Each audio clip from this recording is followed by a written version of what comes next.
నమో భగవతే రుద్రాయ. మనం ఎక్కువగా కొన్ని మంత్రాల ద్వారా, జపాల ద్వారా, హోమాల ద్వారా మనం కోరుకున్నటువంటి వ్యక్తిని మనం ఆకర్షించడం కానీ, మన దగ్గరికి వచ్చేలా చేయడం కానీ చేస్తూ ఉంటాం. అటువంటి సందర్భంలో కొన్ని ఆకర్షణ మంత్రాలు, వశీకరణ మంత్రాల ద్వారా మనం కోరుకున్నటువంటి వ్యక్తితో మనం జీవించేటటువంటి అవకాశం చాలా ఎక్కువగా ఉంటుంది. ఇటువంటి సందర్భాలలో కొన్ని మంత్ర జపాల ద్వారా మనం సాధించవచ్చు. అయితే ఇక్కడ మీకు నేను మోహిని వశీకరణ మంత్రాన్ని చెప్పబోతున్నాను.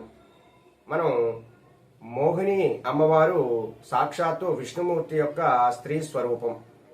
అయితే ఆ అమ్మవారి యొక్క ముఖ్య ఉద్దేశం ఏమిటి అంటే, ఎవరైతే ఆకర్షించడానికి సిద్ధంగా, అంటే అమ్మవారిని చూసి ఎవరైనా సరే ఆకర్షణకు గురి అవ్వాలి అనేటటువంటి ఉద్దేశంతో ఆ అమ్మవారు ఆ యొక్క విష్ణుమూర్తి ఆ అవతారాన్ని ఎత్తి ఆ రాక్షసులందరినీ కూడా ఆకర్షణకి గురి చేశారు. కాబట్టి ఈ అమ్మవారి యొక్క మంత్రాన్ని, మోహిని అమ్మవారి యొక్క మంత్రాన్ని గనక మనం కూడా జపించినట్లయితే మనం కోరుకున్నటువంటి వ్యక్తి, మనకి కావలసినటువంటి వ్యక్తి మనకి దగ్గరయ్యే అవకాశం ఉంటుంది.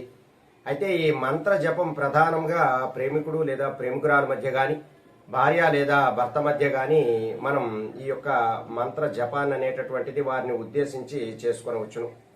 ఈ యొక్క మంత్రాన్ని మనం ఖచ్చితంగా 3 రోజుల పాటు ఆచరించాలి. ఒకే సమయానికి, ఒక నిర్ణీత సమయానికి మనం ఈ యొక్క మంత్ర జపాన్ని మనం జపించుకోవాలి. అయితే మంత్ర సాధన అనేటటువంటిది ప్రధానముగా రాత్రి సమయాలలోనే మాత్రమే చేయాలి.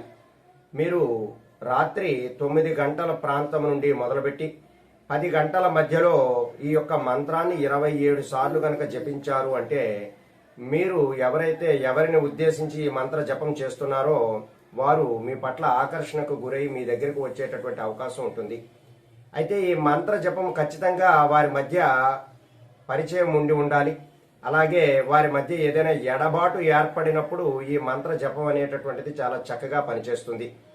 అయితే వారి మధ్య పరిచయము ఖచ్చితంగా ఉండాలి. అలాగే న్యాయమైన, ధర్మబద్ధమైనటువంటి పరిచయముగా ఉండి వారు ప్రేమికుడు లేదా ప్రేమికురాలు వివాహము గురించి వెళ్ళేటటువంటి వారు కానీ, లేదా భార్యాభర్తల మధ్య అన్యోన్యత ఉండి వారి మధ్య చక్కనైనటువంటి సుఖ జీవితం ఉండాలి అనేటటువంటి ఉద్దేశంతో కానీ ఈ మంత్ర జపాన్ని మీరు జపించాలి. అయితే ఇక్కడ ఈ మంత్ర జపం అనేటటువంటిది మీరు ఎక్కువ సంఖ్యలో చేయనవసరం లేదు, ఎటువంటి సిద్ధి కూడా పొందనవసరం లేదు. ఈ మంత్ర జపం చేస్తున్నంతసేపు కూడా మీరు ఏ వ్యక్తి కోసమైతే చేస్తున్నారో ఆ వ్యక్తి మీ మనసులో మెదలాలి. చక్కగా ఆ వ్యక్తితో మీరు జీవితాన్ని అంతా కూడా గడపాలి అని, ఆ వ్యక్తి ఎప్పుడూ కూడా మీ దగ్గరే ఉండాలి అనేటటువంటి ఉద్దేశంతోనే మాత్రమే ఈ మంత్ర జపం అనేటటువంటిది చేసుకోవాలి.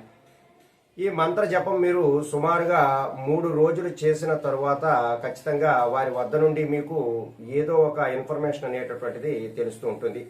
అయితే ప్రతిరోజు కూడా 27 సార్లు రాత్రి సమయాలలో ఈ మంత్ర జపం అనేటటువంటిది చేసుకోండి. ఆ మంత్రం ఏమిటి అంటే, ఓం నమో భగవతి మోహిని మోహిని అముకం మోహయ మోహయ స్వాహ.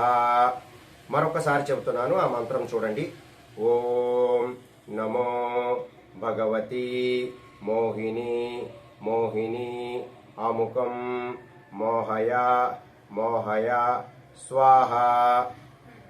ఇప్పుడు ఇక్కడ అముకం అనేటటువంటి చోట మీరు ఎవరైతే వ్యక్తిని ఆకర్షించాలి అని అనుకుంటున్నారో ఆ వ్యక్తి యొక్క పేరు మీరు ఖచ్చితంగా అక్కడ జపించాలి. అయితే మీకు అమ్మాయి కోసం చేస్తున్న వారైతే అక్కడ అమ్మాయి పేరు జపించాలి. అలాగే అబ్బాయి కోసం జపించినట్లయితే మీరు అక్కడ అబ్బాయి పేరు అనేటటువంటిది చెప్పాలి. అలాగే భార్యాభర్తలు చేస్తున్నటువంటి వారైతే భార్య యొక్క పేరు భర్త చెప్పి జపించుకోవాలి, లేదా భర్త యొక్క పేరు భార్య చెప్పుకుని జపించాలి. ఇలా చేసినట్లయితే మీకు ఖచ్చితంగా వారు మీ వద్దకు వచ్చి వారి ద్వారా మీరు చక్కనైనటువంటి జీవితం గడిపేటటువంటి అవకాశం ఉంటుంది. మీ మధ్య ఉన్నటువంటి ఆ ఎడబాటు అంతా కూడా తొలగిపోయి చక్కగా మీరు ఆనందంగా జీవించేటటువంటి అవకాశం ఉంటుంది.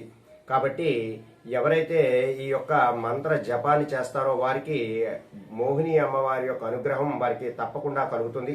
అలాగే విష్ణుమూర్తి యొక్క అనుగ్రహం కూడా వారికి కలిగి వారి యొక్క జీవితం అంతా కూడా సుఖవంతమయ్యేటటువంటి అవకాశం ఎక్కువగా ఉంటుంది. కాబట్టి ఎవరైతే ఇటువంటి పరిస్థితుల్లో ఎడబాటు ఎక్కువగా ఉన్నటువంటి వారు ఎవరైతే ఉన్నారో వారు ఈ మంత్ర జపంతో వారు ఖచ్చితంగా మంచి ఫలితాలు అనేటటువంటివి పొందుతారు. సర్వే జనా సుఖినో భవంతు. శుభం.